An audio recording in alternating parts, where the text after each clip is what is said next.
وبرکاتہ اپنا قیمتی اور پرمغز خطاب ہمارے سامنے فرمائیں گے۔ میں حضرت سے گزارش کرتا ہوں کہ تشریف۔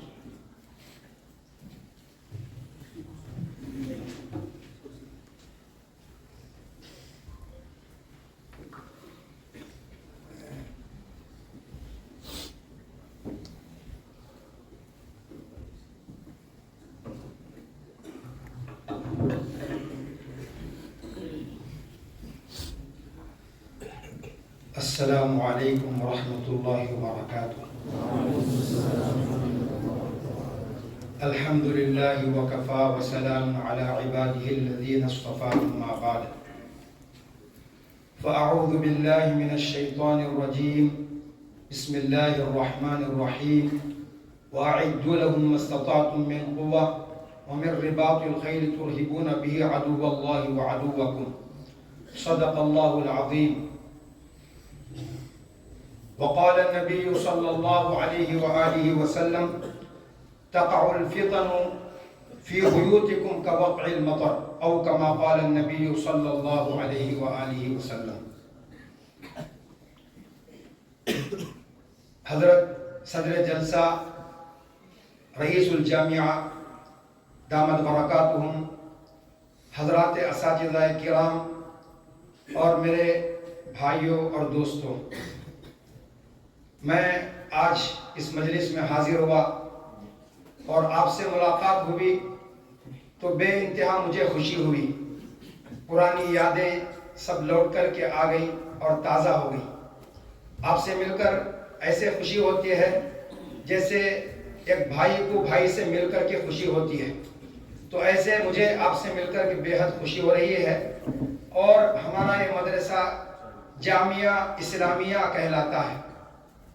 جامعہ کے ایک اصطلاحی معنی ہیں اور ایک لفظی معنی ہے۔ لفظی اور لغوی معنی آتے ہیں جمع کرنے والا یا جمع کرنے والی۔ لفظی معنی کے اعتبار سے یہ لفظ ہمارے جامعہ پر 100% منطبق ہو رہا ہے کہ جامعہ نے اپنے جگر گوشوں کو آج جمع کر لیا ہے اور لخت جگروں کو آج جمع کر لیا ہے۔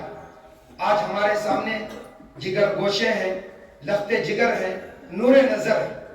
ان مبارک چہروں کو دیکھ کر اور ان سعادت مند چہروں کو دیکھ کر جو دل کے اندر خوشی کے جذبات پھوٹ رہے ہیں، الفاظ بیان کرنے کے لیے ساتھ نہیں دے رہے۔ بہرحال مجھے خاص طور سے آپ حضرات سے مل کر بے انتہا خوشی ہوئی، اور جیسے کہ میں نے عرض کیا کہ ایک بھائی کو بھائی سے مل کر کے جو خوشی ہوتی ہے، ویسے ہی مجھے آپ سے مل کر کے خوشی ہوئی۔ بس یہ کہ میں آپ کا بڑا بھائی ہوں اور آپ میرے چھوٹے بھائی ہیں۔ ویسے نام کے اعتبار سے تو میں چھوٹا ہی ہوں اور علم و عمل کے اعتبار سے بھی چھوٹا ہوں، اور میں بہتر جانتا ہوں کہ الحمدللہ ہمارے اس مجمع کے اندر ہمارے جو بھائی ہیں، ہمارے جو ساتھی ہیں، وہ بہت سارے علم کے اعتبار سے، عمل کے اعتبار سے، خدمات کے اعتبار سے وہ مجھ سے کہیں زیادہ فائق ہیں۔ اللہ نے بڑا ان کو اونچا مقام عطا فرمایا ہے۔ یہاں اگرچہ کہ ہمارے حضرت دامت برکاتہم ہم سب کے لیے اور خصوصاً ابنائے جامعہ کے لیے ایک والد کی حیثیت رکھتے ہیں، اور ہمارے اساتذہ جو ہے بھائی کی حیثیت رکھتے ہیں، تو یہاں انتظاماً جو ہے اساتذہ اوپر بیٹھ گئے ہیں اور آپ نیچے بیٹھے ہیں۔ ورنہ تو یہ ہے جب بھائی بھائیوں سے ملتے ہیں اور بیٹا باپ سے ملتا ہے تو یہ دوری کی تکلفات نہیں ہوتے، یہ اونچ نیچ کے تکلفات نہیں ہوتے۔ تو بہرحال ایک انتظاماً یہاں پر جو ہے اساتذہ بیٹھ گئے ہیں اور آپ نیچے بیٹھے ہیں، ورنہ تو جو ہے حقیقت یہ ہے کہ آپ میں سے کتنے لوگ ایسے ہیں جو بہت ہی باکمال ہیں، اور کئی ماشاءاللہ بڑے بڑے مدارس کے اندر خدمات انجام دے رہے ہیں۔ کوئی محتمم ہے اور کوئی جو ہے بڑی کتابوں کا مدرس ہے اور بڑے درجات میں پڑھاتا ہے۔